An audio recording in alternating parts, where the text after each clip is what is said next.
Okay, good morning, everybody. I am actually in Scotland, but since I'm up very early to host this webinar, there's nobody else who can do it. Welcome to the webinar. The topic of the webinar today is why should everybody be data literate, right? It's related to data science and data analytics. It's nothing complicating. It's very, it's a need for every business. And I think it's a very important topic. And we have our guest speaker for the day, Dr. Geeta Nadarajan. I'd like to introduce her.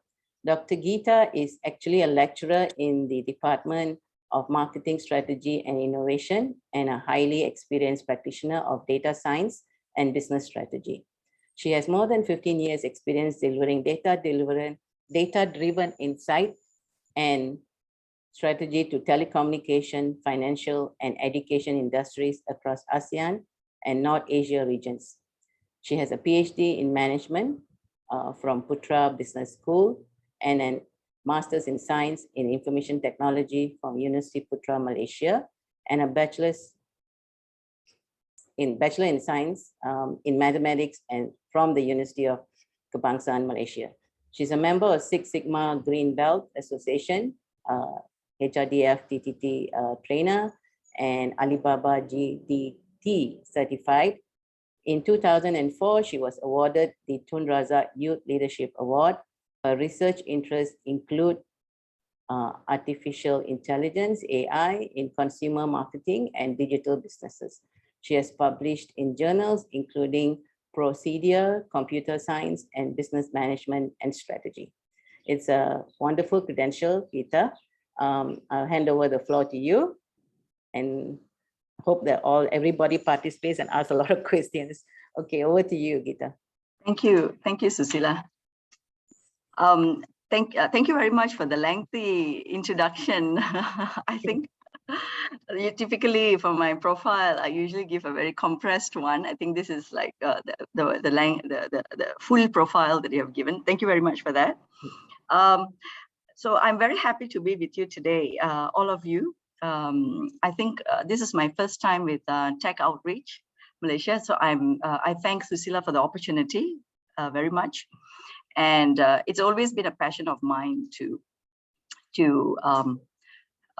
speak actually to women, entrepreneurs, can be from corporate, I do speak to many of the segments among the women community. It could be an entrepreneur, it could be the corporates and all that. The intention is always, the objective is all about how can women balance, right, their career aspirations along with their life goals and life stages. And that is always a challenge for women, right? So it is definitely, it is in my part to actually contribute to community building that way by doing this kind of this program, right? To give you that opportunity to see how things can be different, right? So I hope to share that insights with you and give you a perspective of how you can strive towards a new tech aspiration, or it could be an entrepreneurial aspiration in this digital world where technologies have actually are necessity part of our daily business and life. Right. So so that is so thank you very much again for this opportunity. For my session, typically what I will do is that I take questions on the spot. So you don't have to wait to ask me questions at the end of the session. So I don't do that. I rather you ask me the questions on the spot if you have any. And also I have some activities for you, right? And these activities are something that it'll be good for you to do and provide me your quick response on it, right? To see how is it and all that.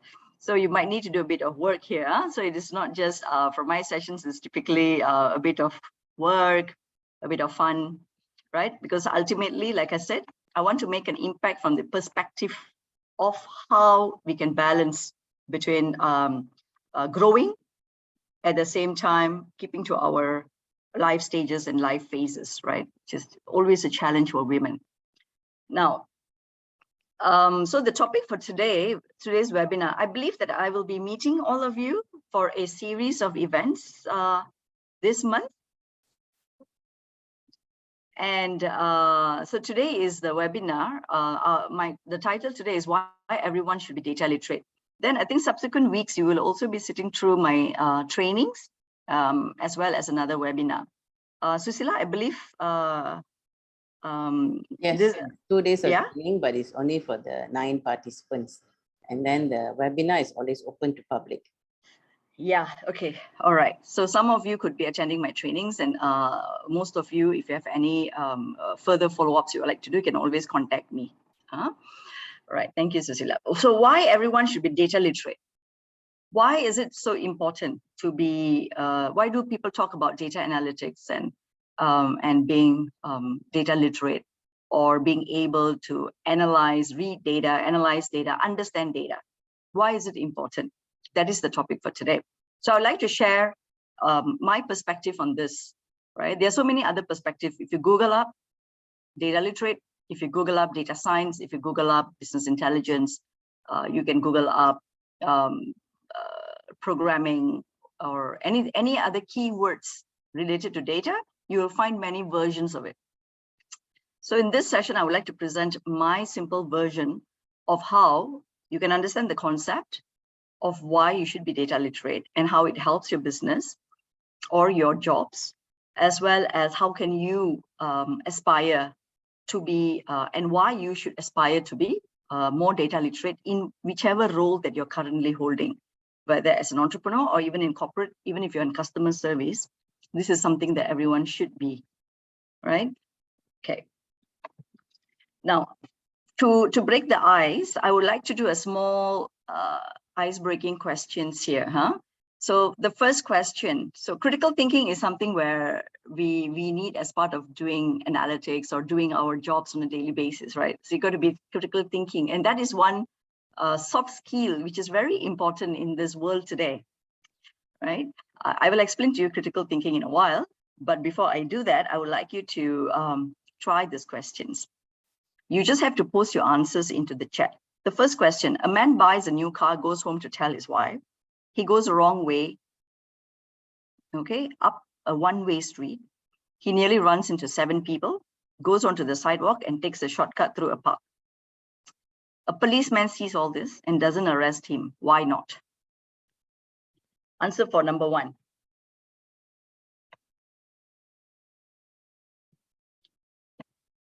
Okay, Radhika has put her answer.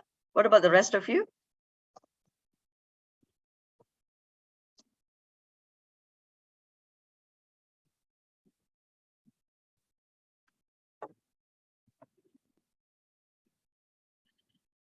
You can post your answers into the chat so I can look at it. Whatever it is, don't fear. Don't fear wrong answers or correct, whether it's correct or wrong. It doesn't matter to me. What matters is the effort, right? Because with the effort, you will be able to learn. If you're not putting in the effort, then it's a little bit like, you know, difficult, right?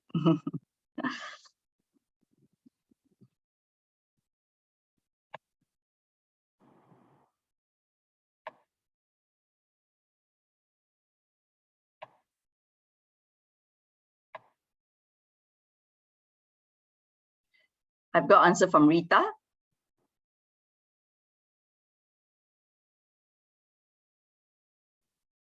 It has to be your own answers, so that you know your thought process is what I want to see. It's fun. It's just for fun, so don't worry about it. Radhika, Rita, okay. Anyone else?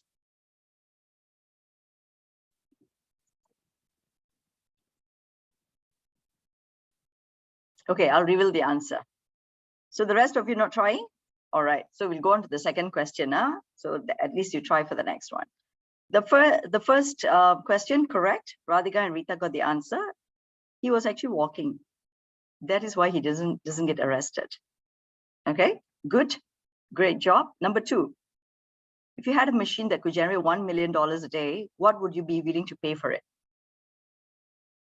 Number 2. I would like to see other names there in number 2.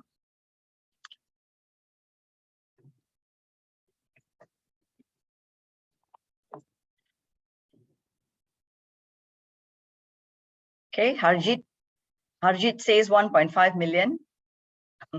Rita, my loans, how's that? You would be paying, is something like a price that you pay. What about the rest? If you had a machine that could generate $1 million a day, what would you be willing to pay for it? The cost of the machine? What is that, Radhika? Even though the machine can generate 1 million a day, there's definitely a cost related to a machine. So if the cost is not 1 million, let's say it's 10,000, 20,000, that means that is the amount I should be paying, not the 1 million.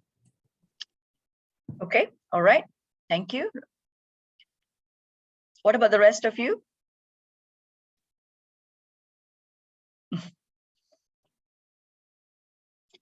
So much loans are.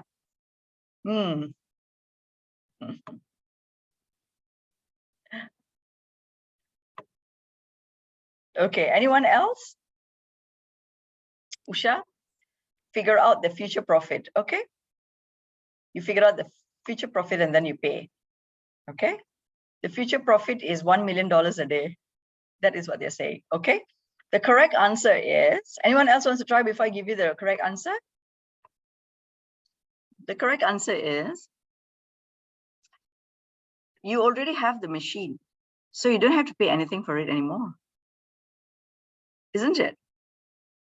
Because the question says, if you had a machine that could generate $1 million a day, what would you be willing to pay for it? And you already have that machine, so you don't need to pay anything. Okay. Yeah. So the answer is in the questions sometimes. Okay, number 3 now. Let's try number 3. One house is made of red bricks, one is blue bricks, one of yellow bricks, and one of purple bricks. What is the greenhouse made of?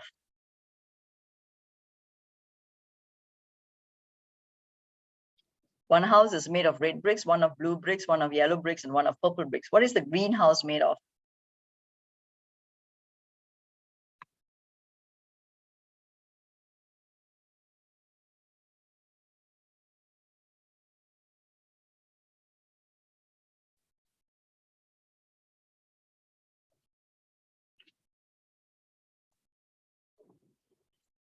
Okay, some of you have provided your answers there.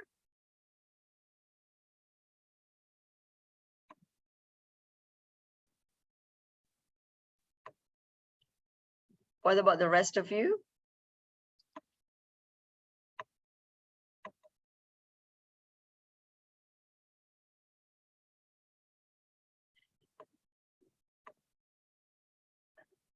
Can you see my screen? Can you see the slide still? Can you see the slide still? But it is not on slideshow. It's just on that particular slide for. So you okay? It's not on slideshow, huh? Okay, hang on. All right.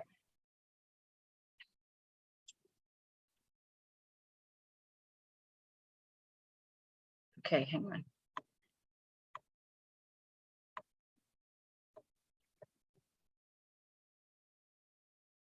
Okay, so what is the answer for some of you? Provided green bricks. Very good. Okay, all of you, I see more names now coming up. Very good.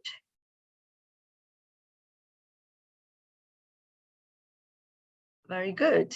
So Radhika and Jacqueline. So Jacqueline is a new person, right? Hello. So the correct answer is glass.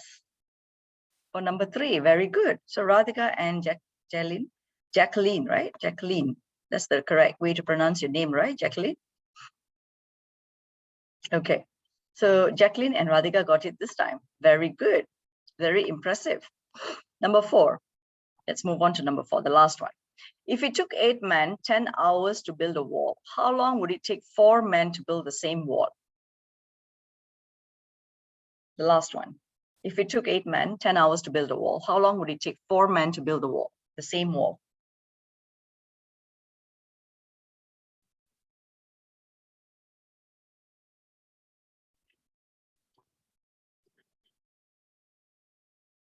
Your answers, please.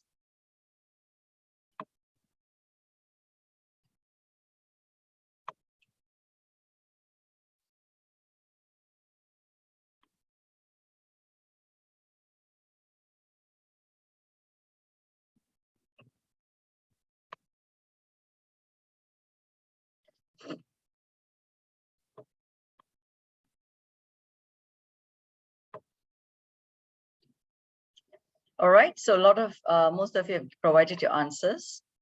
20 hours, 20 hours, 5 hours, 20 hours, okay?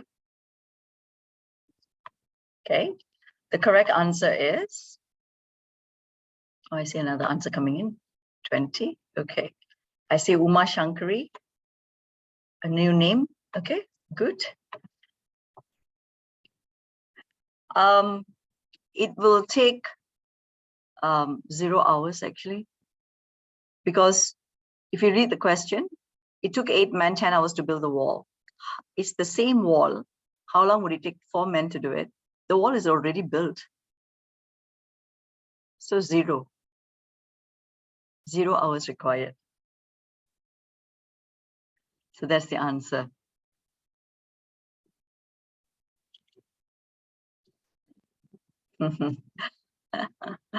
Yeah. This is exactly why in parts as a soft skill in analytics or in this data-driven world, that we have to listen. We have to read carefully and listen carefully before we process our answers, right? Because sometimes the answers are in the question themselves, right? So recently I had the same scenario. I have this all the time, this déjà vu, right? Being in this field for 15 years now, right? How long, why is it that I can be in this field for 15 years, right? Because it's the ability to learn and unlearn and relearn, right? That is what exactly critical thinking is about, right? So critical thinking is about how do you use information that you see, that you read, that you hear, and turning it into judgment, right? So you've got to come to that perception that critical thinking is all about forming facts, analyzing facts to form a judgment, right? So facts is not about perception. Facts is not about what you feel, right? So you need to be able to identify as a data-driven person in today's world, where if you want to really see the insights into your business or insights into anything, right? You got to be a little bit more critical thinking about it, right? Where you got to identify what's a fact and what is an opinion, right? So it involves being rational and always being questioning, but being unbiased. Although you're questioning, you're unbiased, right? Of evaluation of factual evidence. It is very much a self-directed, self-disciplined, self-monitored, and self-corrective thinking. Okay, this is a very important soft skill in today's toolbox for any person, man or woman, who intend to succeed in this world of digital disruption, right? Because it is for you to identify what around you, if you have an issue, right? If you have a problem, and you need to be able to think about what is a fact about the problem and what is the non-factual element of the problem. Because every problem has got a, like, people make it into a problem in a way that it, based on a feeling that they have a problem. But so what is the fact behind it? And using the fact, you do a bit of reasoning to see whether it's a fact or it's not a fact, or it's like a fake news analysis thing. And this is something you have to do for yourself, because that's why it's called self-directed. And you've got to discipline yourself to not be led by your biases, right? So being in this world, this digital disruptive world of technology and this the fast moving elements of jobs and careers and life stages, and with the pandemic, right? It's even more important and critical now that we are able to separate fact from fiction, right? And that is exactly why critical thinkers are very much needed across all fields. So you could be in customer service, or you could be in accounting, or you could be in data science, you could be in marketing, right? Everyone will benefit tremendously in terms of their thinking process if they're a little bit more critical, because they'll be able to analyze, evaluate the situation, and solve the problem effectively, to make a decision and find a solution, right? So it means that you will be effectively communicating and solving problem because you are able to overcome your biases. Everyone walks around with biases, right? Egocentrism, sociocentrism, which involves socioeconomic status, as in a person who is of a different socioeconomic status, a person of a different sexual orientation, a person of a different race, a person of a different age, ageism, all these biases, right? Critical thinking is all about removing those biases that you may have as a person, probably due to attributable to your childhood, attributable to your way of life, attributable to your environment. You got to put that aside and look at the facts in front of you for every single problem. And what is facts and what is perception, or what is fact versus what is opinion. So always critical thinking is about looking at that and deciding which is a fact and which is not a fact, and then isolating those facts and then making a decision based on facts, right? This is very important element in terms of as a person in this digital disruption world that we need to have more and more, right? So I'm going to talk about data literacy, why everyone should be data literate. But for you to be data literate, you have to first be a critical thinker, right? As a critical thinker is something you can practice in your daily life. When you deal with the children, when you deal with your bosses, when you deal with your spouses, or when you deal with your own academic journeys or businesses, critical thinking is something which is very much an important soft skill that everyone should practice. And that way they will be able to solve problems effectively. So in today's world, like I mentioned, we live in the digitally disrupted world, especially due to the COVID pandemic. We have had to use massive technologies like what we are currently doing in terms of remote working or remote teaching or remote learning. So these technologies were not as comfortably accepted before the COVID, but now that it's become a way of life. So these technologies actually has led to a generation of massive amount of data, right? Like we were talking about recording the Zoom session today. This is just one recording out of the millions of recording that is out there, right? Or even as an organization, everyone has got data being generated from every single technology that is being used, whether it's for your digital marketing. Today, all of you have a business page, I'm sure. Even if you're working in an organization, they do have a business, social media business page. So there's a lot of data in there, right? And for shops, they're all using, all of them are, if you notice, after the pandemic especially, everyone is using electronic point of sale, where you have the receipt generated on a tab and orders are taken, so receipts are generated. And this is all data. So today we live in a world which is produced, we are using so much technology, right? We have, because of the use of technology, we have so much of data around us, right? And if you're having so much of data around us, and if you have a problem, a business problem, right, or a problem in your company or in your business, why do you ask about the, so the best way to solve the problem is actually to look at what's the data that you can get about that problem. Because there's so much of data around you, you do not have the need to actually ask around to find out how things work. You can just look at the data. If you're not sure why you're not getting enough customers, then look at your business page, social media business page, what's happening there in terms of your engagement rate.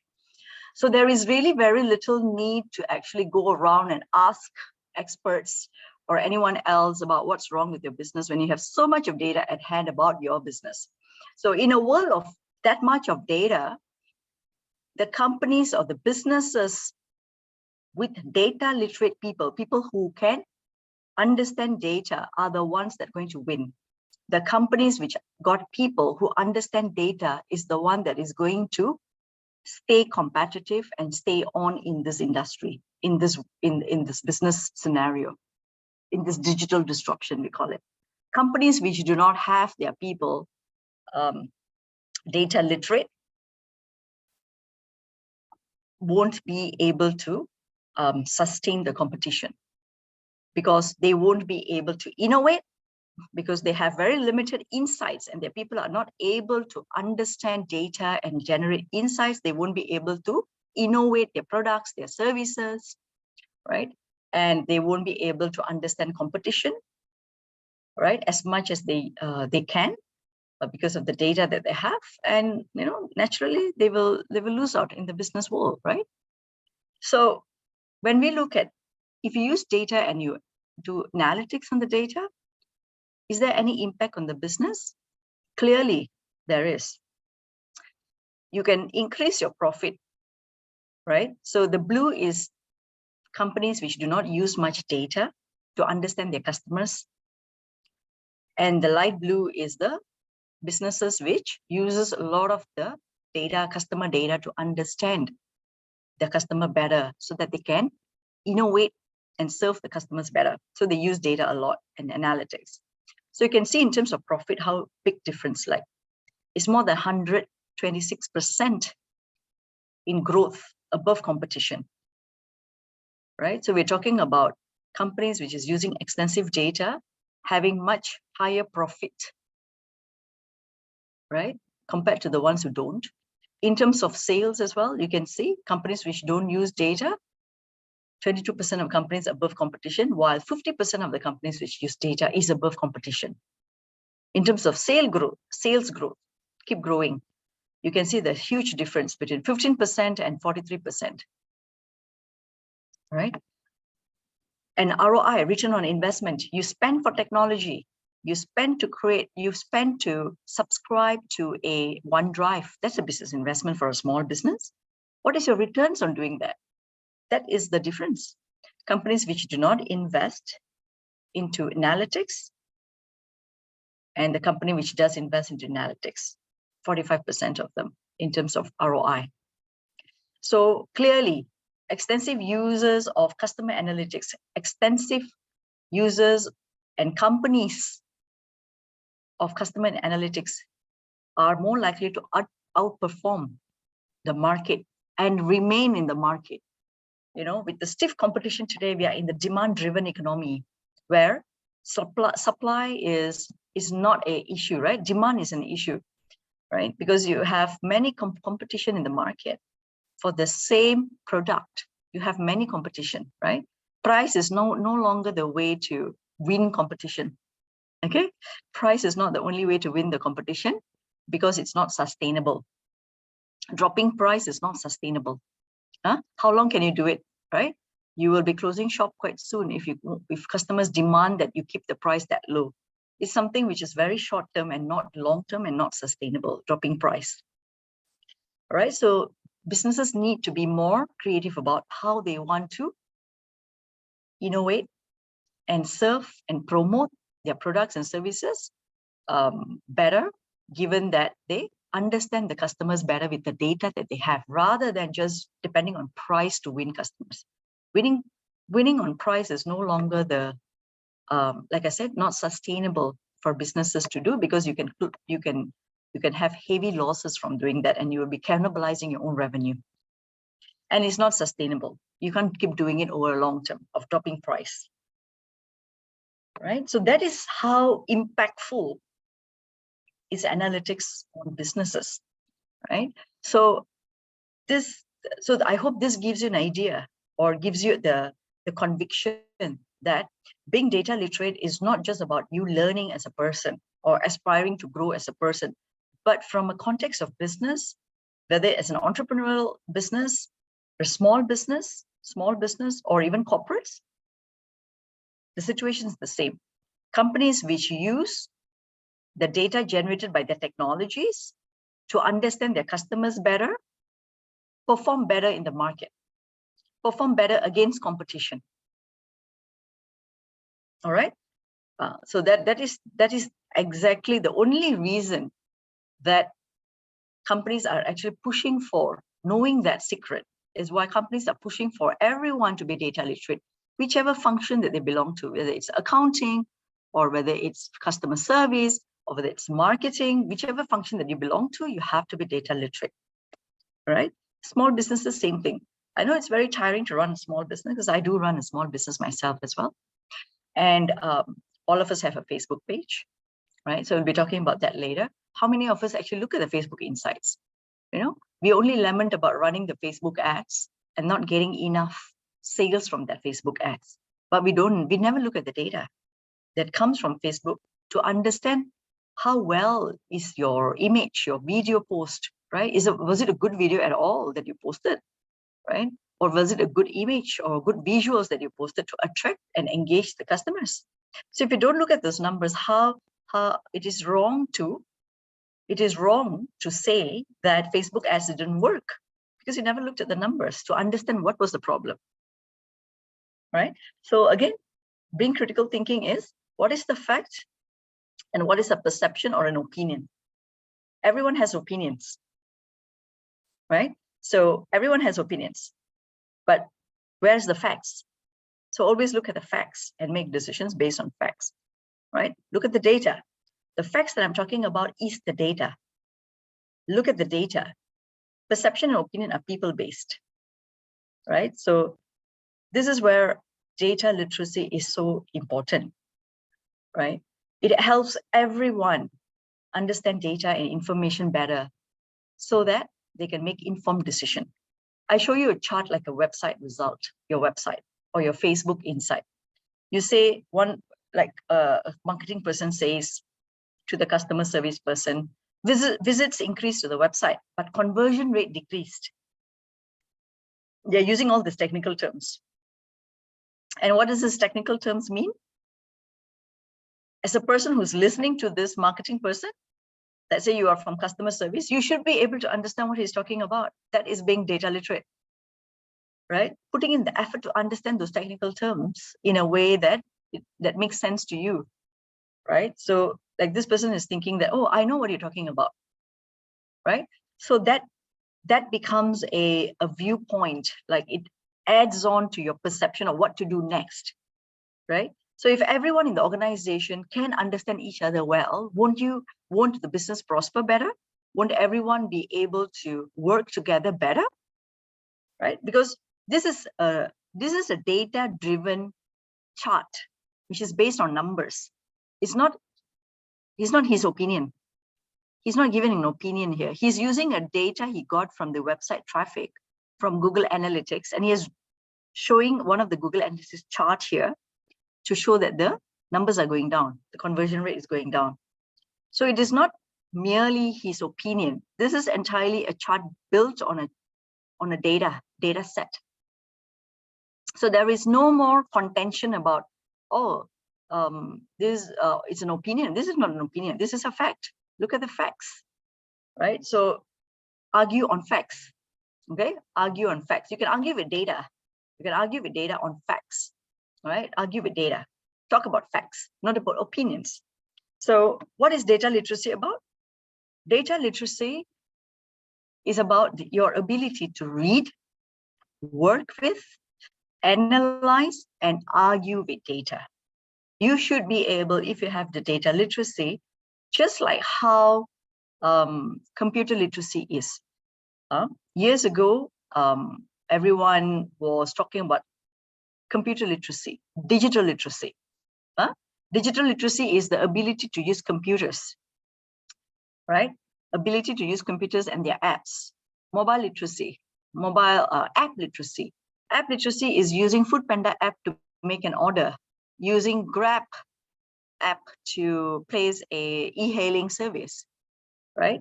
So digital literacy is previously was a big focus years back, because people were still not very comfortable with technology. So there was a lot of the keyword called digital literacy going around, like at that point of time where people were not comfortable with technology, and then you wanted to get people to understand how to use apps, how to use those application software so that they can make their life even more better and be more included in the economy. Today, we have reached almost 100% digital literacy.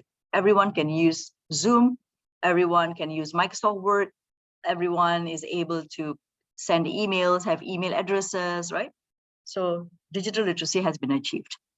Now that digital literacy has been achieved and everyone is technology savvy, we're talking about data literacy now, because technology is generating all this data and everyone needs to now look at data, right?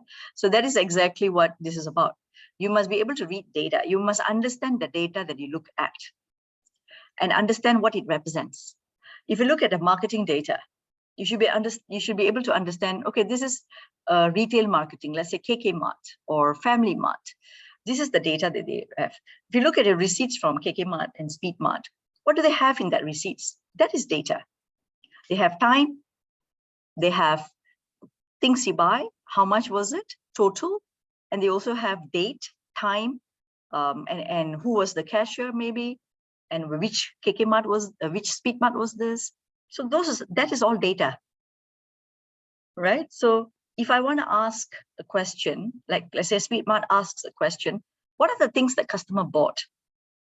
So they will look at all the transactions on a weekly basis to understand what exactly customer bought, rather than asking people around, what do you think customer buy? What do you think customer buy? You don't have to ask that around. You have to look at the data that's being generated, because the point of sale in Speed Mart is generating those receipts, and those receipts are being stored as data into their database. And that is the data that need to be looked at by Speed Mart to understand their customer behavioral purchase behavior,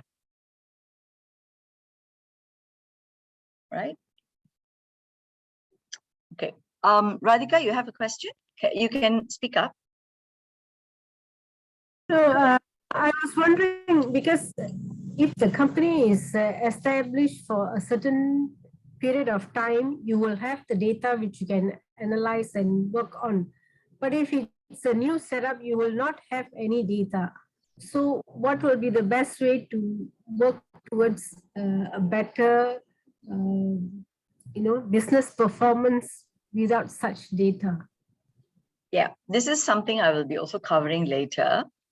In your new setup, what is your digital, do you have any digital channels for your new setup? Any digital channels for customer or for supplier or for this one, anything? I mean, do you use any digital technology? Do you use any technology at all? Media, the social media. Yes. So you have the social media business page. It's there, but I have not activated it. Okay. So once once you activate, right, you know the importance of having a social media business page, right? And that's the first thing that's the first technology you're going to use for your business, right? Yes. Yes. So that is a technology that will, as you post into your business page, you will be getting likes, you will be getting followers, you will be getting shares, right? Correct? Yes. And you can see engagement and everything else that Facebook always generates in terms of statistics. That is your data that you need to look at. Okay, understand. Right? As you activate your digital channels, data will flow. Whatever is the digital channel can be a point of sale. A digital channel can be a Facebook page or an Instagram business page, whichever that the tools that you use for your business, whether it's for marketing, whether it's for supply, or whether it's for your accounting, right? Is the one that you look out for data. So whichever is the technology that you want to use for your business, even if it's a new setup, you will definitely depend on some technology. So look at that technology. So whatever is the world that it represents, it could be the marketing world, it could be the finance world, you got to understand it. Number two, work with data. Of course, if you are on any platform like Shopee, right? Or you are in Lazada, you're opening up your store in Shopee, Lazada. All these are e-commerce platforms. They also have data for you. They will generate reports for your sales. You can look at the data, right? Then you analyze the data. So by looking at the data, you understand that you got the right data. You know that the data is good because it's generated by all the platforms. Like Facebook has got its own Facebook Insights. Once you start posting, they will give you insights about your likes, your followers, your shares. That's data. If you are in Shopee or Lazada, they will also give you your numbers for your traffic, for your conversions, for your carts, for your sales. Look at that data, right? So if all these are good data. If you have your own point of sale machine, registrar, cash register, then that also generates data. Look at that data. So whichever technology you use, you got to look at all the technologies that are generating data for you so that you can argue with the data, right? Meaning that you understand the data and then you use the data to make your argument. Because for example, I will show you an example later in terms of data storytelling, where you want to, let's say, request for more stock, for example. You want more stock, you want to order more stock, but you need to convince your boss or your partner that you need more stock. How do you do that convincing? By just talking to him verbally? Yes, you may do it verbally, but why not show the chart to say that your demand is going up in your Facebook Insights or in your sales data, showing that the demand is going up, customers are ordering more. If you show that chart from Facebook Insight or from your point of sale database, from your Excel, you can argue very well, right? You can make your point. Your point will be more solid and more valid because you are very data driven.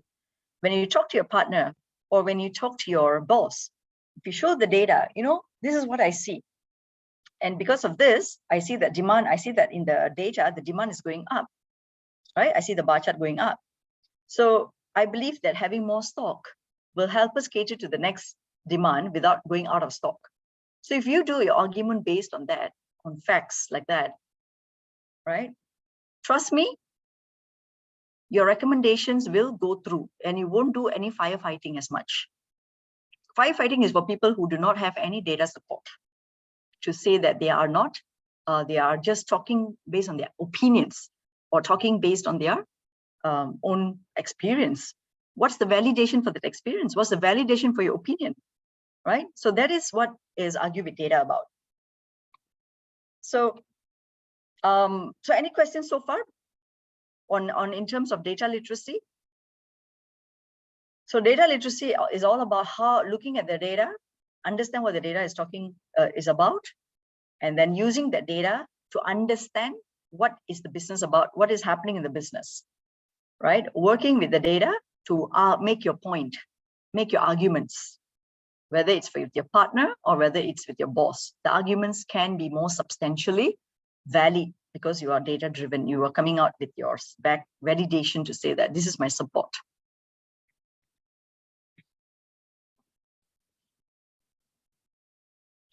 I'm going to post this link into the chat box. You can try and tell me what is your data literacy like.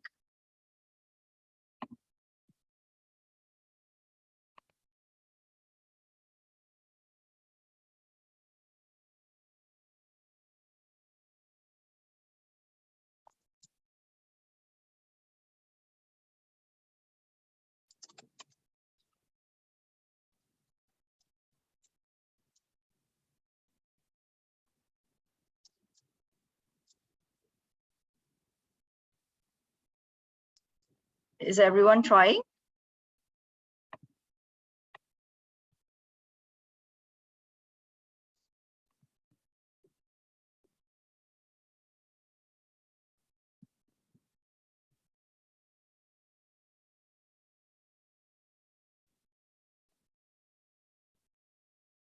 Okay, good.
On question 5, you have a term called click-through rate, CTR.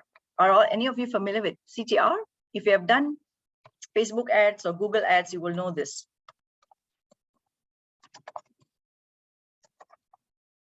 CTR in question 5 for data literacy is called click-through rate, CTR.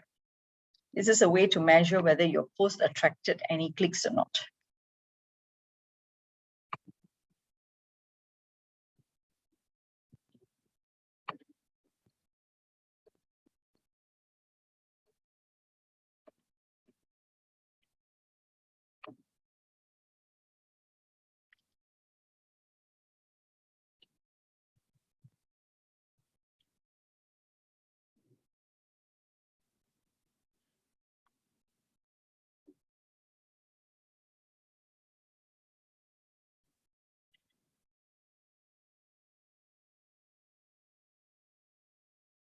Please do let me know once you're done. It's only 10 questions.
Okay, done.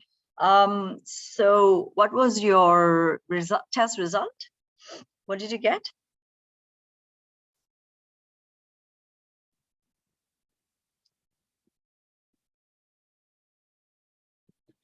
What was the test result? Oh, very good. Radhika, data-driven executive, okay? Harjit is a data skeptic, okay? Oh, Rita also data-driven exec, okay? Very good. Usha Nair, data-driven executive, okay, very good.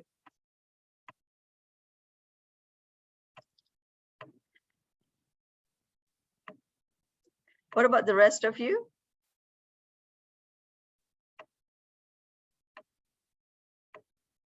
Anyone else? Jacqueline? Jacqueline Karpagam.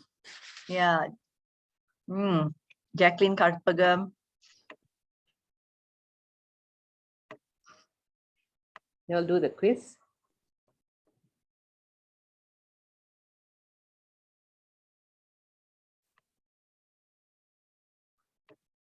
Ita, is this part of the Jenga tool?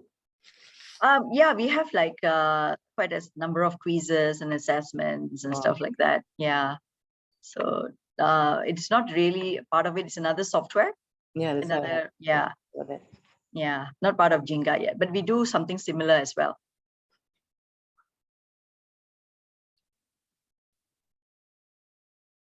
Ladies, Uma, Karpagam, Jacqueline, did you all try?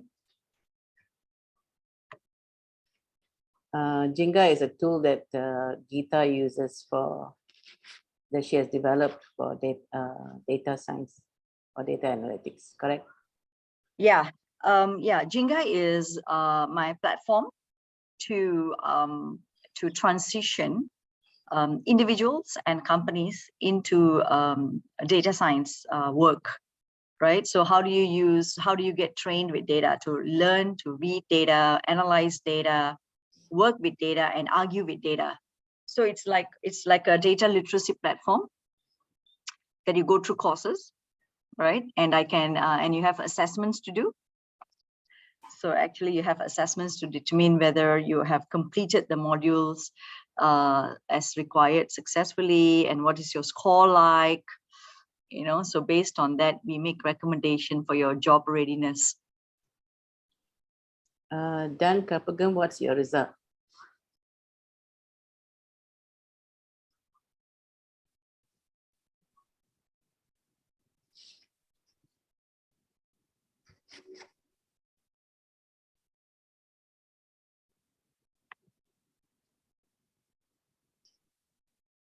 I think you move on, Geeta.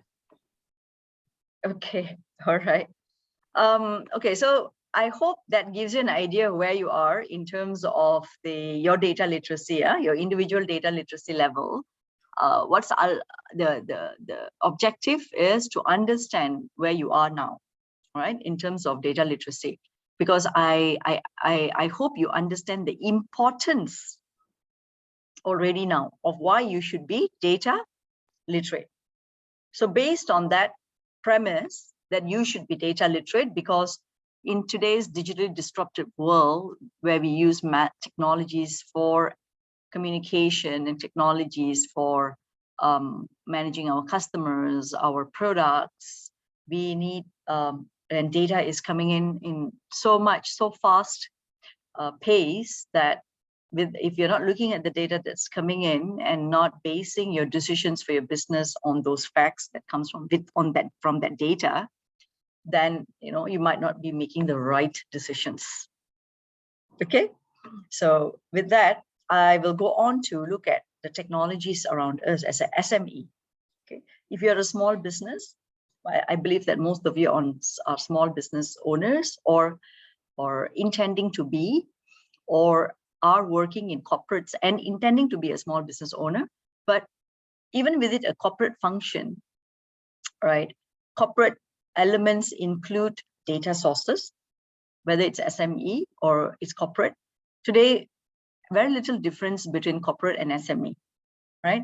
Malaysia is made up of 90% SME community. Only 10% is corporate. And of course, corporates are bigger, multinationals are bigger. They have the money to invest in technologies for database, for storing data, for cleaning data and all that. Why? Is because they saw the importance of using data to make their business decisions and marketing decisions, right? So that doesn't mean SMEs shouldn't. It has become more important for SMEs to do it now, because SMEs are the ones under stiff competition between each other. Right? There's so many SMEs out there, and 90% of Malaysia is made of SMEs community, right? So going digital is no longer as cool anymore, because every SME today going digital, like I said earlier, digital literacy is given now. Everyone knows how to use the computer. Everyone knows how to use the apps. So going digital is no longer a competitive advantage, right? So as it becomes something where everyone has to do, right? And a lot of data is coming in, that is where now the competitive advantage can come from now. With the data that you get from your businesses, right? Whether you are a call center, you have data coming in from your customer calls. If you have a website, then you have traffic information. If you have mobile apps, right? Or if you're in an e-commerce platform, then you get data from there, because all e-commerce platform provides reports to their merchants. And if you're running your own business in terms of your point of sale, then you have transactions, you have customer information, you have social media, right? So you have multiple touch points, which is also generating a lot of data, because you can speak to the customer on SMS, emails, you chat with the customer, you do chatbots on, websites got chatbots, right? All that is data, because when customer interacts with the chatbot, that data is stored as well into Google Analytics, right? And then mobile webs and web. So there are multiple customer touch points, which is giving out a lot of data for us to look at from a business perspective and from a customer perspective. So before I go on into the details of those type of sources of data analytics generically can be divided into 4 categories. Why? Is because the kind of questions you ask. If you ask a question like as simple as, what's happening in my business? Meaning, is my sales going up? Is my sales going down? Or is my customer leaving? Or my customers are staying on longer? Those are the kind of questions we ask. We call it a descriptive status. We call this descriptive analytics, which means that we want to understand what happened last month, last week. We want to understand, it's a report. That's a form of analytics called descriptive analytics. Then there is the diagnostic analytics as well, right? Meaning, if you have had a customer complaint, right? From your data, when you look at your customer data, one of your salesperson said, oh, there was a customer complaint, right? And now what you need to do is you need to go and diagnose that. Find out why that complaint came about, all right? If you are having a small business, you may have 1 or 2 complaints, which you can do it manually. But if you're a multinational or a big organization, or even if you have a social media page, right? And your social media page has having a lot of complaints. So you need to go and diagnose that as to why it's happening. So you need information to understand why that complaint is happening. That's a form of analytics that's called diagnostic. And then another question that businesses always ask is, every business wants to manage their risk ahead of time. So there are strategies that they have put into place, right? And these strategies are something like built based on the past. And all of us do that, right? We learn from the past. So using the past data, we build a future perspective, a future outlook for the business, a future strategy. That if my sales was that much last year, like 100,000, can I hit 150,000 this year, right? So that is the predictive element that you want to have, right? Because we want to be able to grow. Of course, you can't keep to the same numbers every year, then you're not growing, right? So predictive analytics is for you to use to understand how much can you grow rationally, as in based on the past data, how much can be predicted for growth for this year. Most of the time, we are plucking numbers from the air, right? Which means that last year, my growth was 100K. I think this year I can do 200K. I think this year I can do 200K, right? So again, that I think, that I opinion, right? Those things are what we don't want to do. And we want to have our predictions and forecasts based on a solid past data. Using the past data, analyze what you can hit maximum and your minimum, and then find a middle ground to that. So that is what predictive analytics is supposed to help. Forecasting sales, forecasting revenue, businesses do this all the time so that they can plan their resources accordingly. Because they have a KPI for sales, for revenue. Prescriptive is, how can you reach those KPIs? So we have prescriptive analytics. What kind of campaigns do you need to run? If you are striving for a sales of 150, which is what's reasonably based on past data pattern. Then to reach 150, what are the kind of campaigns you need to do? What are the kind of sales representatives in terms of workforce you need? How many do you need? How many customers do you need to bring in? So these are the calculations under prescriptive analytics. So data analytics has got these 4 elements. Depending on what you're asking your business, there's always there is data for it, and you can analyze and get your numbers in a very sensible approach. Again, like I said, based on data, based on facts. You'll be able to describe your business, diagnose your business, predict your sales for your business, and prescribe in terms of strategies and their numbers for your KPIs. So when we look at sources of data, right? I did speak about this generically earlier, saying that SMEs or any corporate or multinationals today have got data coming in because of the implementation of and deployment and use of technology across all business functions, right? So all multinationals have websites, right? Not all SMEs have websites, and that's okay. All multinationals may not have social media business page, but all SMEs, most SMEs have social media business pages, right? And all SMEs use a lot of remote networking tools like Zoom and all that. So you have all the systems, right? So most SMEs are doing digital marketing on their social media because it's free. And then they do the ads. While corporates are they have websites, and many of them also have social media. So they look at all the data there. And then you have technology, which customer relationship management. Customer relationship management is primarily corporate. They spend money to collect information about their customers, right? And collect and store information about their customers, because they do collect a lot of customer information. Typical industries like banks, telecommunication, you as a customer of a bank, you can imagine the kind of data you provide to the bank. You have they have your age, they have your date of birth, they have your location, they have your children, dependents, spouse, tax numbers, email addresses. They have so much information. The banks have so much information about us. They have to put it into a database so that they can use that database again and again and make offers to you for credit card, for fixed deposits, right? They are actually using the data stored in the database. This is what we call CRM. And based on that, also they make you offers for rewards.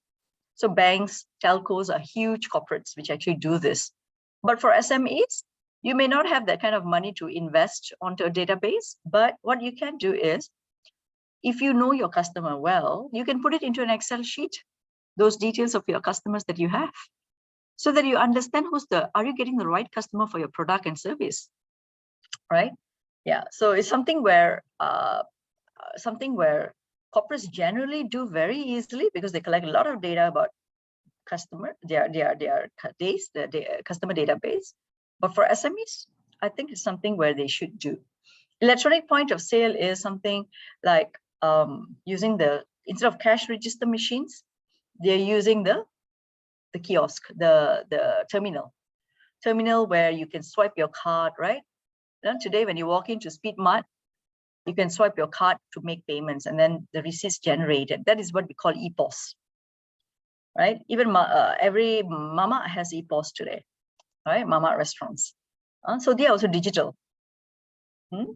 They may not have a social media page. Well, some do. The big one, Nasi Kandar, Kayu, all probably they have a social media following there. But the only digital technology that they probably have in their shop is the EPOS. And you see some of them also have robots. So when they have a robot, they are actually digitally savvy, right? So these are all SMEs who are being digitally savvy, right? And data is also being generated from all this. And then, of course, every business, we have to do accounting, we have to do tax, we have to do enterprise resource planning for supply, procurement. So you have a system for that. Small businesses, of course, we put it all into Excel, and our accountant sort of like, you stick all your receipts into the paper, on a piece of paper, then accountant enters it into the Excel and then generates reports based on the Excel. So the Excel is your data, right? The reports is not something you can use, but the Excel is something where you can ask your accountants to give you so that you can look at the numbers. It's just Microsoft Excel. If you're a small business and you are running even as Indian Berhad as well, accountants actually typically use manual approach, but the bigger corporates, of course, they use a lot of accounting software. When you use accounting software, whether you use Excel, that's the data that you can look at about your business. And I mentioned this about e-commerce as well. Everyone now today can do business in Shopee, Lazada, Zalora, right? So a lot of businesses actually exist on these e-commerce platforms. And again, these e-commerce platforms offer reports to their merchants. And so this is another source of data. At any point of time, you can see that whether it's for marketing, whether it's for customer relationship, or whether it's for transactions like point of sale or accounting, finance, or you're existing on any platform. Even if you're a food shop, you exist on a Foodpanda. Foodpanda also generates reports for their merchants. All this is oozing with data, right? All these technologies that we are using all these technologies very, very at our fingertips, right? We think that is all the way to go, but we never look at the data behind it. So you must change the perception now. At this point of time, decide that you're going to change your perception. All those phones, even the phones that you're using, those data are being collected, right? Anytime you use technology, there's data, right? And using the data, we can actually build something like a dashboard. Like this is an example for a point of sale. Let's say you can assume this like Senheng, okay? They have like 14 branches, category of products they sell, then you have brands, and then you have total products they sell, number of customers, right? You can have a sales summary, okay? This is the average sale for the month. Store summary, how many sales they had per square feet, what's the average basket size, means that how many, every customer on average bought how many things. That is a basket size. So 1.5 things about that. Footfall per day is how many customers walked in on that day, right? And how many of those who walked in actually bought something. The percentage is 57, right? So there's about 1%. 1% of customers who walked in bought stuff from them, right?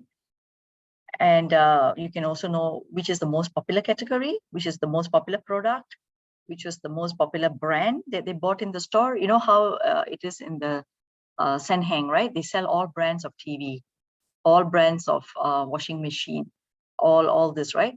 So based on this purchases of the customers, you can actually know which is the top branch, which is the top product of the month, right? And then this is sales by amount. Amount means the dollar value. And then this is sales by quantity, which is the product which is sold by quantity. So small home appliances, television accessories, Recharge Express, and which was the branch which made the most sales by quantity.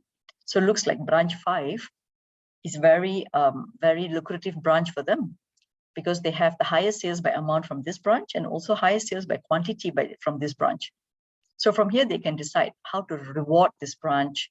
And then they can also know if the numbers are going up or down, right? So this one dashboard is being created based on the data, customer purchase data on things they purchased.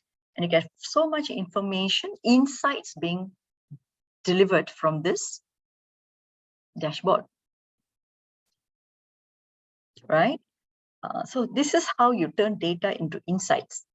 You have the data coming out in rows and columns, okay, in Excel. Then you take the data, you analyze it, and then you put it into a table like this. Or you can put it into a chart, all right? So I'll show you example of charts also on the data storytelling side, right? So this is what we did with the data.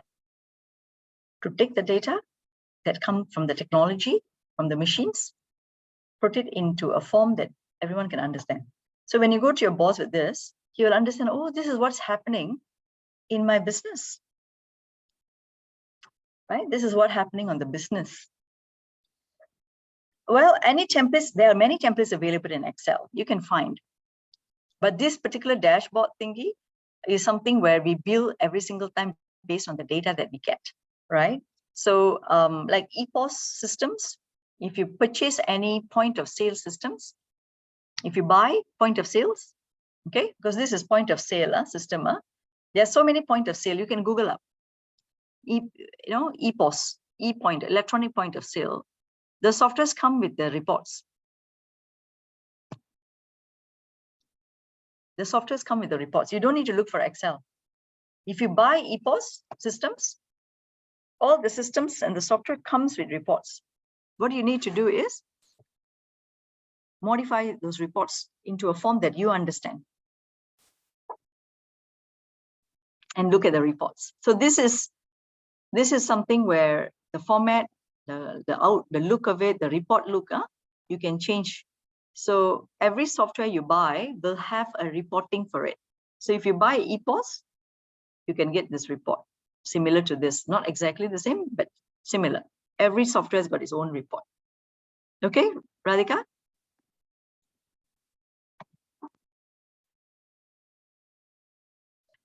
All right. And the next element is talking about businesses, right? You want to do, all of us have to do accounting. We have to pay tax as businesses. Corporates also do this, right? But taking the data, not only to do accounting and submission for tax, you can use the same data to understand from your accountant how much revenue you made, how much orders you get, and how much profits you made. And you can compare month on month on month on month.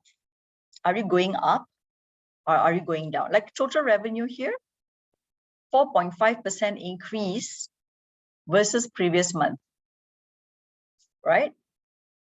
And for orders, 5.22% increase versus previous month. And profit also went up 4.5% versus previous month. And then you can also see by the person who's making the sales, right? So if you are using any software for accounting, for your accounting, any software, you can build reports from those accounting softwares. All right, because you're spending money to buy for the software, for the accounting software, or earlier was the EPOS software.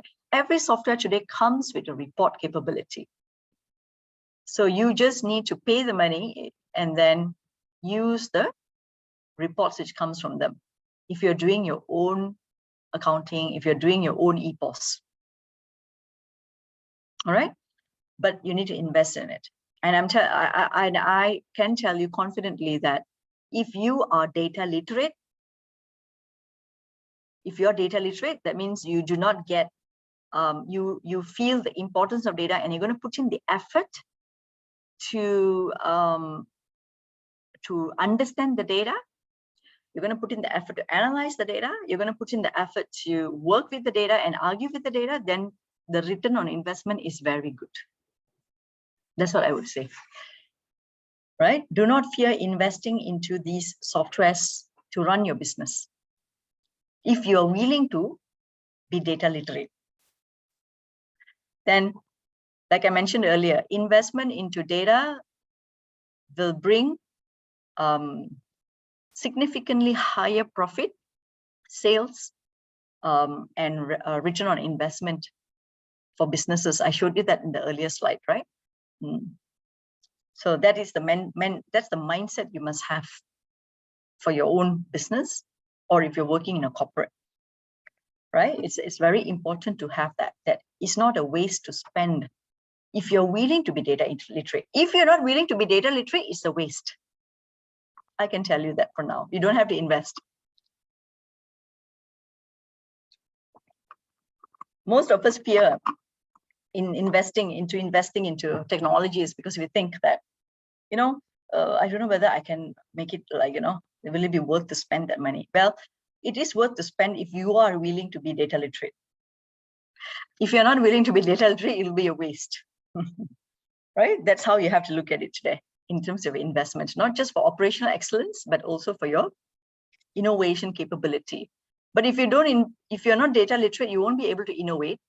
You won't be able to have a competitive advantage, and your business will lose out anyway. So there is not going to be that's not going to be a positive outcome either. So it's between the deep blue sea and the the monster, green-eyed monster, right? Or so it's a choice that you have to make, or what do you want to do. Then we have like for customer relationship management, customer details. You know when they recently bought anything from you. We got RFM, right? We got this concept called RFM. This concept is a very popular marketing concept, right? Because using your customer data, if you know the customer by his name and you know where he lives, like in Food Panda, if you're running a food business, you will know exactly what they bought, what dishes they bought, what meals they bought, when they bought it, how much they spent, right? You will know all these details if you're on Food Panda. If you're on Shopee also, you will know the details, right? You know the name of the customer, email address of the customer. So from there, you will know how recent he bought, or your customers are buying, how frequent are they buying on a weekly basis or monthly basis or yearly basis, and how much they spend every time they buy. So based on this, you can build a loyalty program, because your loyalty program is not based on how much you like your customer or how much the customer is coming to the shop. Because sometimes what happens is a customer who comes regularly to buy things from you may not be a high value customer, but they are regular, they're high frequent, right? But then their spend is low. So versus to another customer whose spend is very high, but doesn't come as frequently. So what is the perception you will have as a business owner? You will think that, oh, the one who comes once in a while doesn't spend as much, not so good customer, because you never looked at the data. If you look at the data, you will know that the customer who spent a lot is actually giving you more value, but you need to encourage him to come more often. That is easier to do versus a customer who's coming regularly and having low spending, right? So if you're not looking at the data, you won't see this. You will just have your own perceptions about your customers because you're not looking at the data, right? You're not looking at the data of the customer spend and who's the customer who's spending. You're going with the face value, right? So what happens here is that if you really look at the data and identify who's the customer who recently came, who's regularly coming and spending a lot, then you can use these 3 parameters called RFM to put the customers into groups like this, right? Lapsed means customer who who recently didn't come and never comes frequently. About to lapse means customer who recently didn't come. New customers means recency, they came recently, but then they are first time coming. Champions are those who are coming all the time, recently also came, spend a lot, they are considered champions. Champions are people who come all the time, customers who come frequently, customers who recently came for a promotion, and customers who spend. That's a champion. So we can go groupings of customers like this to identify who's a loyal customer, who's a champion customer, who's a big spender, who are the customers who are lapsed customers, right? And then you can focus your rewards on those champions rather on actual data, because you look at the data to determine who is your champion, then you offer the right reward. So if you do that, that way you can build your business a bit more, because customers who are, so the right customers are rewarded, not just any customers. Okay, you have a data-driven decision-making in terms of who to reward based on their recency, frequency, and monetary spending. So this is what we typically do. We can't not every customer is created equally, right? And the other elements that we also have for customer satisfaction in terms of customers, we also look at, all of us do satisfaction surveys.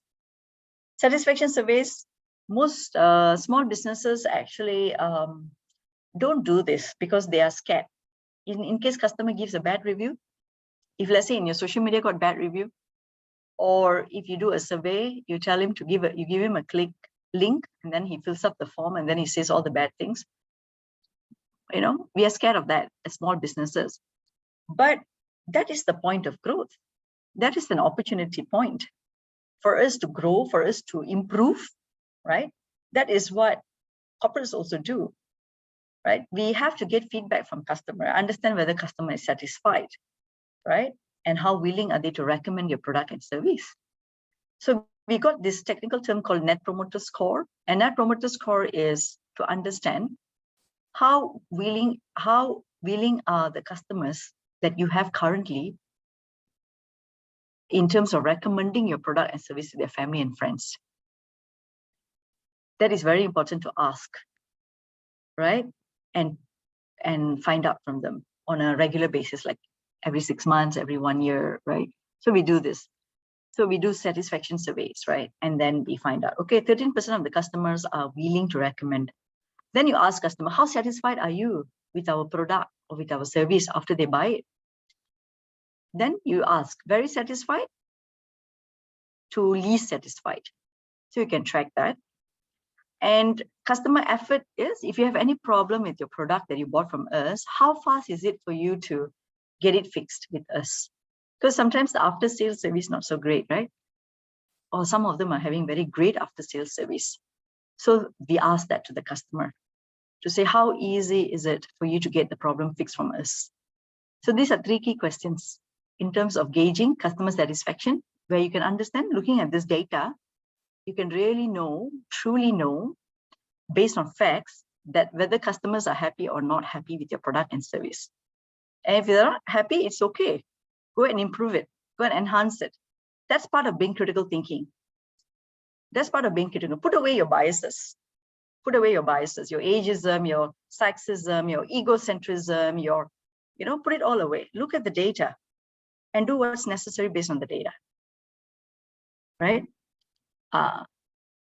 So actually being critical thinkers helps you to grow as a person and helps you grow as a business. It's both, because business is not separate from the person, isn't it? Right? That's why we call it as human governance. This is a very important element in terms of good businesses.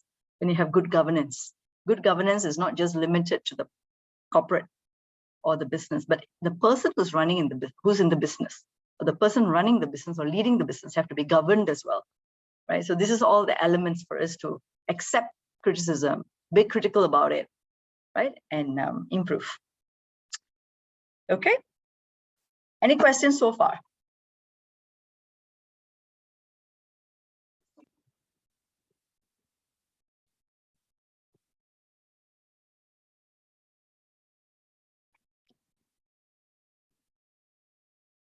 All right. No questions, so you can ask me later if you have any. Now, so having a business page, like I mentioned earlier, going digital is no longer a competitive advantage. Every business is digital today. Digital in the sense that everyone either has a website, has social media, is on e-commerce platforms, is having electronic point of sale, is having computing software, accounting softwares, right? Everyone is digital. Every business today, like I mentioned, 90% of Malaysian businesses are SMEs, and they're all digital in some way.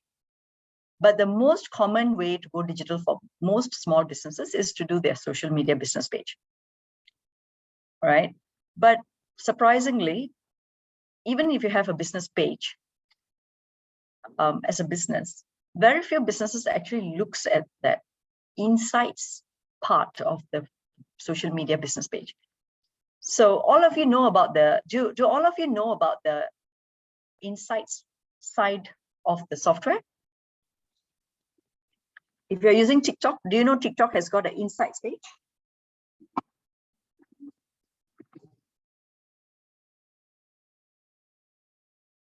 Pinterest, if you're using Pinterest for your social media strategy, do you know that in Pinterest has got a social insights page as well? If you're using TikTok, do you know that TikTok has got a insights page as well? Anyone using, what are the social media that you use, platforms that you use for your business or your companies you're using?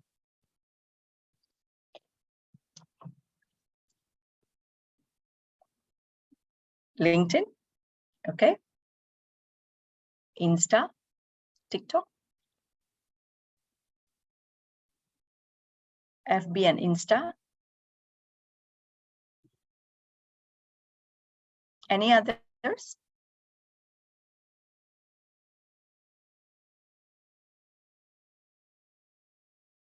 Okay.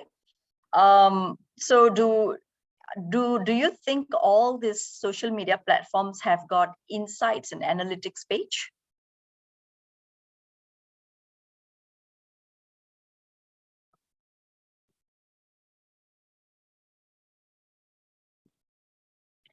Okay, good. How often do you look at it?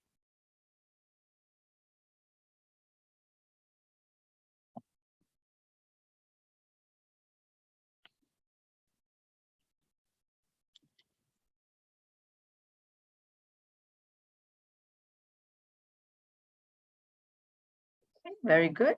What about the rest? How you know the pages exist, but how often do you look at it?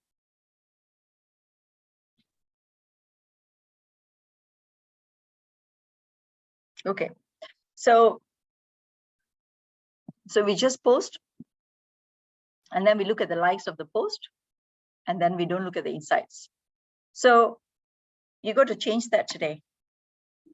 All businesses who have social media business pages have to look at the insights. That is the first data point, being data literate. Look at the numbers in terms of your page likes. Look at the post reach. Look at the engagements.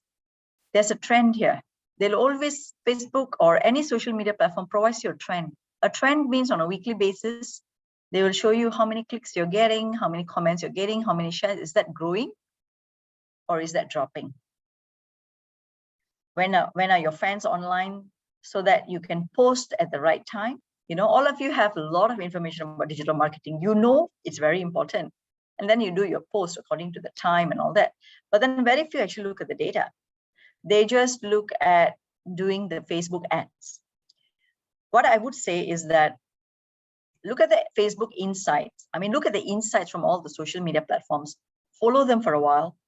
Understand which works. Like in this case, the most recent post, you can see the type of post. One is video, one is link, picture. Then targeting, the reach is like different. You see, this particular post had a reach of 1.1 thousand. The post with the highest reach is 11.7 thousand. This post, highest reach, right? But in terms of engagement, 414 clicks and 116 shares, likes, right? So can you quickly calculate now for me? Total engagement divided by reach. How many percent is that? I want to know the engagement rate for this post. The reach is very good. But the engagement rate means people liking the post, sharing the post, clicking on the post. Is that good? The engagement rate. Can someone calculate that for me? 414 plus 116 is 530. 530 divided by 11.7 thousand. How much is that?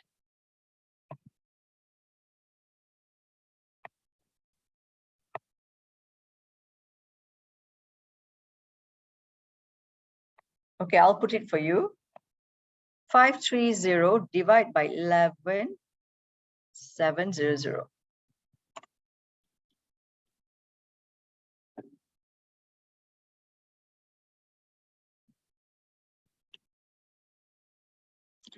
No, 530. I add 414 plus 116.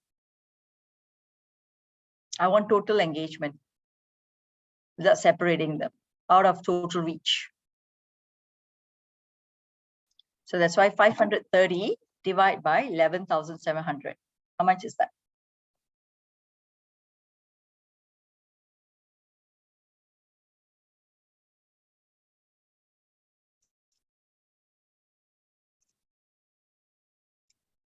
What's the number? 4.5%. Yes. Okay. Now, this post had the highest reach, and this is the engagement they got. Now, compared to the other post there's another post there. Here, this post had 4.7K reach, and this is the engagement. Okay, let's calculate for this one. So 343 divide 4700. How much is that? The second post, the post with the lower reach. Let's see the engagement rate.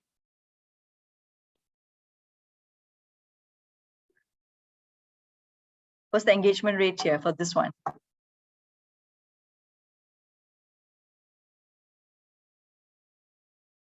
No.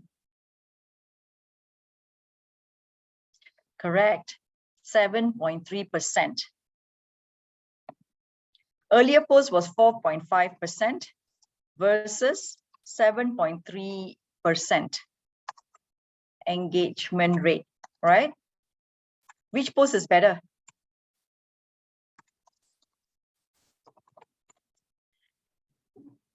Which post is better? Which better?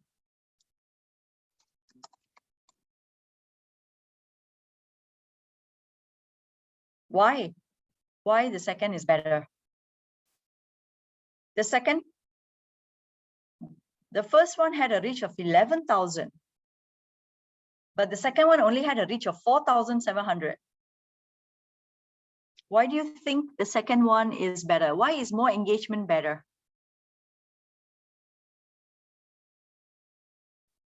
All of you have a social media page, right? So you look at these numbers on a weekly basis. So why do you think engagement is better than reach?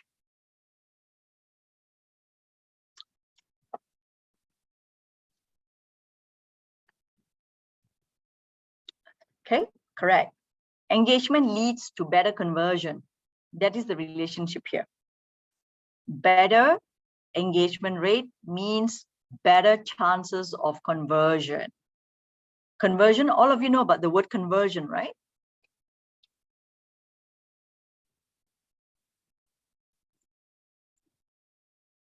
Conversion, all of you know about the word conversion, right? Conversion is sales.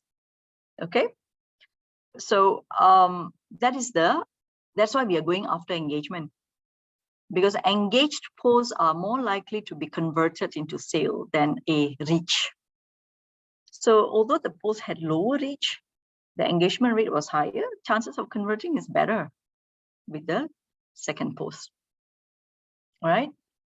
So this is the kind of things we have to be following in our Facebook Insights page, that we have to see when we post and we see these numbers, then we understand truly about what our customer likes and behaves like, so that we can come up with relevant promotions, offers, and content. Some of our contents are not so great, right? So when you see the post, you can see some images, you can test your image, you test your visuals, which visual has got a better engagement rate, which visual has got in terms of photos and videos and flyers, which one has better engagement. So you look at these numbers, you can know already. You don't have to go and buy these numbers from anywhere. It's there in the platform, right? That's part of being digital literate. So all of you must do this, right? Be looking at this number on a regular basis, if you're not already doing it. But if you're doing it, great. All of you know what you're looking at. So you're all data literate, because digital marketing is a very common word being thrown around and for businesses, because everyone is trying to do digital marketing, but they're not getting the right strategy because they're not looking at the numbers, right? They're not able to do great advertisements because they don't understand their customers. They don't understand their post. They don't do enough for their tracking before they do the advertisements, right? That is what's happening. And that's why the frustration is for the social media in terms of advertising. Now, if some of you, anyone has a website for their business or manages a website? Yeah, okay. So if you have a website or your corporate does, then we also look at the website numbers, because websites are like your online stores, right? Website like online stores. So if let's say you have a website like H&M, like Shein, all of us buy clothes from H&M, Cotton On, all of them have websites, right? And their website comes with the e-commerce store. So you can actually add to cart some shirts, blouses, dresses, and then you can check out of the 5 things you add, you only check out 1. So, so all these platforms can actually track those numbers. And for their website, they track using Google Analytics. You can check how many hits they had, how many sessions on a quarterly basis. Here, this chart is about quarters. So on a quarterly basis, how's the number going up or down? So you can see a trend. A website is supposed to have better sessions, more people spending time on their page. Every visit they get in terms of traffic, the traffic spends, the visits are longer. That means people like what they see, because a website is just like your online store. When people come into your website, people are expected to stay longer. This is quarterly. If you see down there, Radhika, this is quarterly. Quarter 3, quarter 4, quarter 1, quarter 2, quarter 3, quarter 4. Right? So by looking at these numbers, we can understand in terms of how engaged is the customer on your website. Engagement rate is that. Engagement rate is all about how long they spend on the website every time they come in, right? So the longer the time they spend, that means the more engaged they are to your brand. Google Analytics generates a lot of reports to identify your traffic and what's the quality of the traffic which comes to your website, right? So that engagement leads to conversion. Engagement is what we are looking after. Creating awareness is all the followers. Having as many followers means people are aware you're in the market, you're in the industry. But what's next is getting people to buy, because being aware is not enough. You need sales. That's why you need the engagement, right? So in website, we see the engagement by time spent on the page. So if it's on the upward trend, that means your website is working. It's able to attract all the visuals you have on the website. It's able to attract the right crowd, right? So from the numbers, we will be able to identify how good is the website doing. Okay, so those are some of the sources of data that typically SMEs have that they use on a regular basis in their business. And of course, talking about corporate have been always doing it, and it's a very important business function. But for SMEs, they are not taking it as seriously as a corporate, right? That is why we had that focus for SMEs, like small businesses, like yourself and myself, right? Now, I was telling you about data storytelling, arguing with data, right? So if you're going to make a recommendation, this is what we call data storytelling.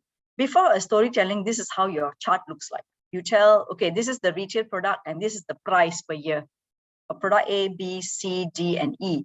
Over the years 2018 until 2014, you see 2018 until 2014, for product A, the price is dropping. For product B, also price dropping. Product C, price is going up. Product C was only launched. Product A and B are like the legacy products, the products they've always had. And product D also, recent product, 2011, launched. And product E is the last launch product, the newest product. So this is the chart you go and give your boss. All right, and you're going to talk, right? But although you're data driven because you're showing chart, but the way you write about what you want to tell, if you change the chart to something, the same data, I present it in a line chart here. The same bar chart, I convert to line chart. And the same information, 2008, 2009, 2010, until 2014, same data points. But I just turned into a line. From this line, I can see that the price of A and B has been going down over the years because it's old products. And the new products, C, D, and E launched later, the price is going up. So then you tell your boss, okay, I would like to make a recommendation. To be competitive, we recommend introducing our product for C, D, and E, our new products, right? Within the price range of 150 to 200, because we want to strike a middle ground between the legacy products and the new products. That is why I would like to recommend that we price it between 150 to 200, because it is sort of like that is the range that competitively I think we can sell the products at, and customers will be able to buy, right? So 150, this one 150 to 200. So what has changed here? Before storytelling, you just present the data, the chart like that. After you do your line, you change it into make a little bit more better. When you talk to your boss, your marketing boss, right, in terms of pricing, right, and you present it like this, his perception, he will be able to accept your recommendation. So we don't just want to present charts, we want to make a recommendation with the chart, because that's what data-driven decision making is about. You're making a recommendation to your partner or to your boss like this, very clearly, that your recommendation is supported with all the facts here. So it's not just showing the chart, it's also making a point here, making a stand based on the data, right? So we do this very importantly in terms of making business decisions, right? When we make a recommendation and that recommendation is accepted, then it becomes a decision, right? So before storytelling, this is how this chart, this is the second example. Before storytelling, you can see that this is the customer service tickets that they receive on a monthly basis for the year of, let's say, 2018, right? And you can see that this is the number of tickets, customer service tickets they receive, and this is how much they processed. And it's going up and down, okay? The numbers are correct. The chart is correct. Nothing's wrong with it. But I want to do something with this chart. I'm a operational team head lead who's going in to ask for, I'm turning the same chart to show that by line instead of bar, you can see that the gray is higher than the dark blue, meaning that they are receiving a lot of customer service tickets, service request tickets, but their processing is not closing all the tickets. They are falling below process in terms of, they have backlogs. They're having backlogs, right? So what they say is the backlog started from May. You see the gray started to split from May. Why? Is because 2 employees quit in May. And although the ticket volume has been increased, backlog has been also increasing because we are lacking 2 people to help us process the additional tickets. So if the boss looks at this number, he immediately will say that, oh my God, we cannot close this unless we hire someone. We cannot catch up. We won't be able to catch up on the backlogs if we don't hire 2 more people. That's what you're saying here. You're recommending that please approve my hiring request. Please approve my hiring request. Because if you see these numbers, it speaks for itself that we are not able to catch up on our backlogs until and unless you allow me to approve my hiring. Such a big difference from before storytelling and after storytelling. Okay. So yeah, so that will be my last slide. Any questions so far?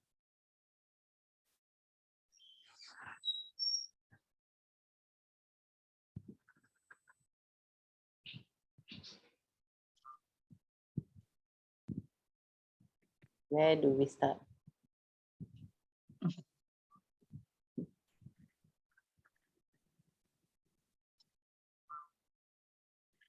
Where do we start? Well, if you are part of, I think, Susila? Yeah, no, I mean, you can start if you all have a Facebook account, a business Facebook account, so that you all can collect your data. Some of you all don't have a website. So if you don't have a website, you at least should have a landing page. I believe that Ms. Gayatri told you all about landing page the last month during the digital training class. A landing page also you can collect data. Correct, Geeta? Yes, landing Yes. page is a website. It's a website, so you can It's a collect web data. page. It's a web page, but it's only one page. It's not multiple pages of websites. You know, some websites have multiple pages. You don't have to have multiple pages. You just have a simple landing page. It can be, and you know, as long as you want, but the shorter the better. And then you can start collecting data. And then, as what Ms. Gayatri said last month also, that FB, Facebook, Insta, LinkedIn, TikTok, have a business account. Do not use your personal account for your business. Right? Have a separate account, business. So you'll start collecting data from there. After how long can look at the analytics of the page? You basically, once you post your, whether it's an advertisement or awareness, as soon as you post it, you can, when there's somebody viewing it and it's engagement, you immediately see the results. It is no, you don't have to wait for weeks. Even on even on websites, it's the same thing. Yeah, I would like to ask Susila. Yeah. When Gayatri was telling about the landing page, did she say how to collect, where to look out for the data? I can't remember. Because Any of you remember? Landing page is a landing page. Yeah, landing page, you have to have for a you marketing to- automation tool to collect your data. But rather than that, I do not know. Maybe you like to advise, Geeta? Yeah, I would like to find out what was the advice for those of you who attended that class. Because landing page is for you to create the web page. Yeah, Yes. that I understand. But to collect data, you need a separate setup for that in the form of a cookie, like a Google Analytics cookie. So you need to open up a Google Analytics account to be able to track your traffic on the website. Yes, yes, she did mention that. Okay, yes. So having the web page is the first step. And then the second step is for you to create your Google Analytics account and embed the Google Analytics cookie into your website so that it can track your visits, your traffic. Yeah. Adhika, does that answer your question?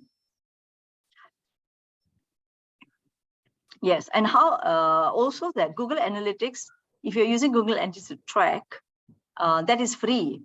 You don't have to pay money for it. Compared to other softwares, right? You don't have to pay money for Google Analytics. And only if you have more than 1,000 traffic, 1,000 visits, then Google Analytics will show you data.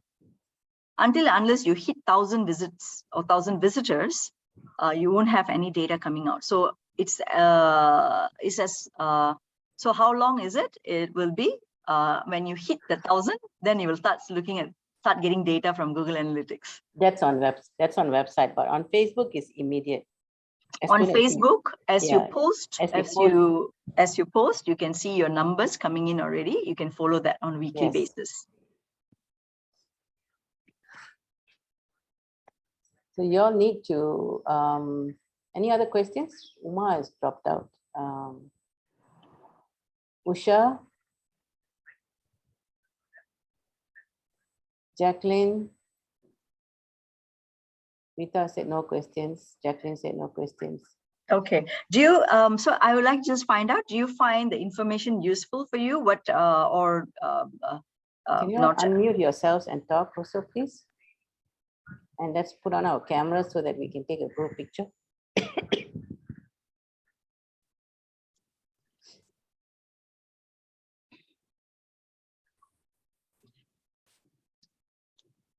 Was the information today useful, ladies? Yes, definitely it's useful because by analyzing, then we can know how we can proceed to the next one or how we can refine further the business. Yeah, especially in building up your marketing strategies and your what are you doing in terms of campaigns and stuff like that for your products and services. It's very important to look at data. Jacqueline, I think for yourself, as in terms of your, you have a very good, I mean, you have a website, so, and your Facebook is also quite good. I've been noticing that. So you need to go and pull down your data and see what else you all can do. Okay, let me just change my view for a group photo. Yes, correct. I mean, looking at the data is something where it's not something we do when we remember, but it's got to be as regular as possible, like on a weekly basis. Sorry. Like oh, it's okay, it's okay. Like on a weekly basis, and you just keep it like there must be a consistency there. Yeah. In terms of using, of looking at data. As you look at it consistently on a weekly basis, you understand your numbers better, and you understand your business better, and how is your business changing, how's your customer evolving, and from there it will give you a lot of ideas about what to do and what not to do, and that is how you use the data. By ladies, 1, 2, 3. Let me take a group shot. Okay, done. Thank you. Okay, so anybody got any questions? Ajit, you all okay?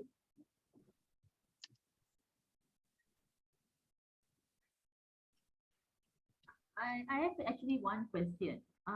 Looking at the insights and everything, like myself, I'm using Facebook, but just now you were mentioning something that how we gather the information, can it be done like automatically and not through the Excel from the platform like Facebook to the, how do I get the data like the person and the contact numbers and all those?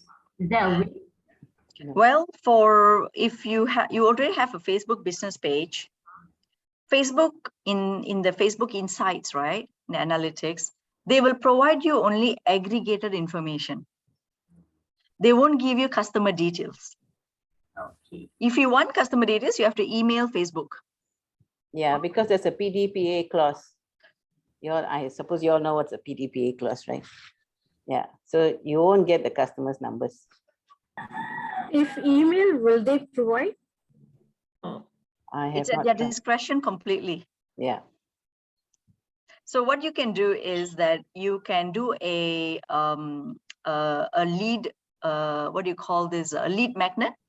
A lead magnet is on your Facebook page, you can have like a pop-up, like a click or a post where customers can click and enter their email address and their name. So you provide like a Google form and the link in your website or your Facebook page, like a post, right, with a picture and then link at the bottom. And the link is like a Google link. So the customer anyone click on it. You tell them, if you click and give us your name and email address, we'll give you something like a voucher, for example. So some would do that. Some would give you the information. So if you want information from the customer, you have to ask them for it in your Facebook page. Then it's up to the customer to give it or not. But Facebook itself is just a platform. They cannot share customer information like this. But you can ask the customer directly through your own Facebook post. And it's up to the customer to give it. And of course, customers usually give if they have some reward. Yeah, that's true. So like what, I think, if I'm not mistaken, Gayatri says sometimes you all can post and like, share some ebooks or something with on Facebook together and then gather information. You see a lot of those on Facebook, they give you a free ebook and then they collect your information. So that's one way that you all can actually do it also with regards to your business. Yes, correct. This is what we call lead magnets, to collect leads. To collect leads. I do that for my own business. So, so there's umpteens of ebooks, that you all can use that, and adapt it to your own companies with regards to what topic you want to share. Thank you very much. If there's no questions, we'll see all of you all on the 16th, I think, correct? If I'm not mistaken, it's a Saturday, right? I'll be back to Malaysia on the 8th. And if there's any questions, you all can post, you can WhatsApp to me, send me any questions. Have a good trip, Susila. Okay, yeah. I'm going to get some rest now and then off to yes, that I'm planning you need it. Okay, right. Bye, ladies. Nice meeting all of you, and take care. Bye. Thank you, Susila. Thanks.